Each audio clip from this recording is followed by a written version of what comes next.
Hey everybody, welcome to day 23 of the Jesus Is video journey. We're reading from Romans chapter 4 today. It says, when people work, their wages are not a gift, but something they've earned. But people are counted as righteous, not because of their work, but because of their faith in God who forgives sins. Such a good scripture. And there's a big, huge theological word right in the middle of that, and that is the word righteous. And in the devotional here, we quote the official Merriam-Webster's definition.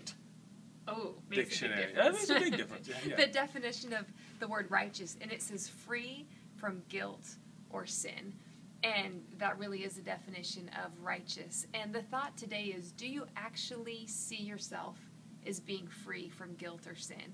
And the scripture says it's not by anything that we have done. We can't free ourselves from guilt.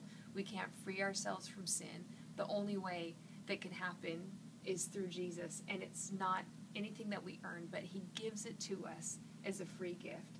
But the reality is most of us have a hard time receiving gifts, especially extravagant ones. Yeah, and I think it's difficult. Even the Webster's Dictionary says we're free from guilt and shame. It doesn't say without guilt and shame. We're without sin, but we're free from it. Yeah. And that's the beauty of righteousness. But it's very difficult because when we don't act right, it's hard to believe that we're still righteous.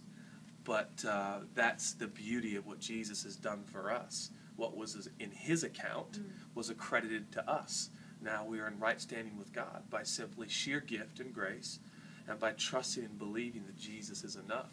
And this is difficult. I think here we are on day 23, and I think it's another day for us to stop and go, okay, do we really believe this? Yeah. Do we really believe that we are who God says we are? Not who we feel that we are, think that we are, act the way that we are, but we are who Jesus says we are by his work on the cross. And that is righteous. And if we really believe that we're righteous, we will live a life that's free from shame, free from guilt, free from condemnation. And today we want you to think about, how would you live your life if you really believe this? If you really believe you're free from guilt, shame, condemnation, and totally righteous, how would you approach God? What would you do? And to really live your life that way, because that's how God sees you. That's right. See yourself today as God sees you. That's our challenge to you on day 23. We'll see you tomorrow, day 24.